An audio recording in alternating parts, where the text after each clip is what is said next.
Hello everybody out there in YouTube land, and welcome to DC Fans United. So today I am continuing my series of reviews by taking a look back at No Justice number 2. So I did a review of No Justice number 1, so be sure and check that out if you haven't already, with a link in the description box. So this issue was written by Scott Snyder and James Tynion, and Joshua Williamson. Francis Manipul is the artist, and the colors are done by Hi-Fi.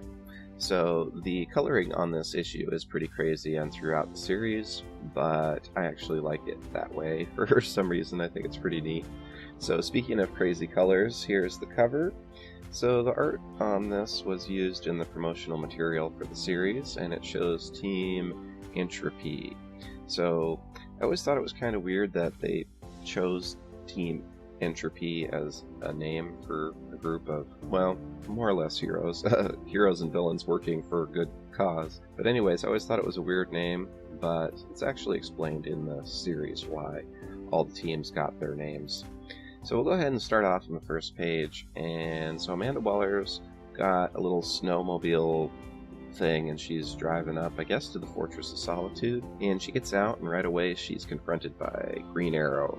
And to get this full page, splash page, and I think it looks pretty awesome. I think if you're a Green Arrow fan, you probably agree. Let me know what you think down in the comments, but I thought the art on this page looked pretty awesome. And you see Green Arrow's kind of got his winter cloak too. I didn't notice that till now, so that's a pretty nice touch. I thought the penciling on this particular issue was really good. And yeah, so he confronts her and asks her, demands to know where the Justice League is. But then the scene changes on the next page. So this is actually where the Justice League is. They're on Brainiac's planet. One of the Omega Titans is gonna destroy the planet, and they're there to try and stop him. Unfortunately, they're all wearing Brainiac's technology, because he's who brought him there. Unfortunately, his head exploded in the last issue because Amanda Waller hacked into his brain. But anyways, because he's wearing Brainiac tech, or they all are wearing Brainiac's technology, the robots on his planet attack him because the native people that live on Brainiac's world know very well he's a villain. So there's this cool little part here, I thought, where the atom just kind of goes right through one of the robots' heads to take him out. And Starro's like, ha, right through the brain pan. I like you, tiny man. So one of the things I liked a lot in this series was Starro. He's a really underused villain, so I thought that was pretty cool. Scott Snyder dug him out for this series, and he provides a lot of the more interesting dialogue, I thought. So they tear through those robots, though, it's no problem. And then they have to go to the Tree of Wisdom, and that's right there on the planet, so they head over to there. And before they go, they have this whole conversation about whether they should split their teams up, because Brainiac's the one who picked their teams, and that was kind of really unconventional. You've got heroes and villains and all kinds of people that haven't worked together before, but Lex Luthor says they should keep the teams the way Brainiac had said, because he was smarter than any of them. And Batman reluctantly agrees and has an argument with with Robin, but they decide to just go ahead and do the teams the way Brainiac said. And now we're back to Amanda Waller and Green Arrow.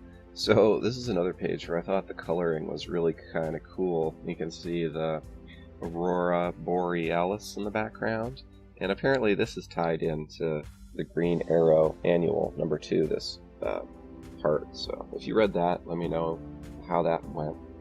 So anyways, Amanda Waller gets to drop on him and shocks him with this thing, but she also tells him about what happened and how Brainiac attacked the planet, and how all of the other heroes that aren't on these teams are in some kind of stasis. So that's just kind of a real convenient plot device. I was like, oh, okay, so that's why there's no Nightwing or Aquaman or Donna Troy, is because they're all taking a nap in these tubes, which I thought that was pretty lame, but whatever. At least they took the time to explain that why these guys aren't in the fight. So Amanda Waller and Green Arrow decide to work together now, and then we get this big thing here. I read it on digital. I imagine this was a 2-page splash page. Looks really cool. So each of the teams are now at their respective tree. So they're each named after an Omega Titan or a tree, however you want to look at it. So there's Team Entropy, Team Wonder, Team Mystery, and Team Wisdom. And they're all at their respective trees, but of course it's not going to be easy, so they each have to fight, and they fight robots, and the Team Wonder has to fight these magic ghosts, and it's pretty exciting. And there's even a fight between the own team members. They don't actually fight, but Sinestro and Superman are going to have a brawl, but Martian Manhunter calms their minds. And you see that Starro and Martian Manhunter are also forming a bond, and I thought the dynamic between those two was really cool. So what Team Wisdom discovers is around this tree, you know Kandor, the bottle city of Kandor? Brainiac had cities in bottles, but around this tree there's many planets in bottles. So they actually have discovered like a whole galaxy worth of worlds, and they're all inhabited, I assume. So anyways, Martian Manhunter and Sinestro get into an argument about what to do, and ultimately it is agreed upon they should release the worlds out into the universe. Meanwhile, Batman and his team, Team Entropy, are in like this intergalactic prison, and they are fighting through all the prisoners. They had to go there because to get into their tree they had to create more like chaos or entropy in the universe, so they just went to the jail. It's like the intergalactic prison, and they're breaking all the prisoners out and fighting with them and letting them loose, and I don't know, it's pretty crazy. Next page too is a lot of really awesome panels. It's just jumping around between each one and showing how they get through it. I thought Team Wonder's fight here looked particularly cool. You know, I wouldn't have thought Dr. Fate would look good wearing all purple, but all these characters, well, purple and yellow, but all these characters look really good on that team, I think. So anyways, they're getting through everything, and finally turns out that Brainiac had a son, or something you could say the equivalent of, called Brainiac 2.0. So it turns out he was locked up in the intergalactic prison, and Team Entropy just let him out. And I guess his name is Viral Dox. So that's how the issue ends. A lot happened. You know how Scott Snyder writes. He does a ton of stuff in his writing. I think this 4-issue miniseries could have easily been a 6-issue miniseries and still had the same amount of content, just spread out a little more, but you know, whatever. I think it's pretty good. I like the first 2 issues a lot.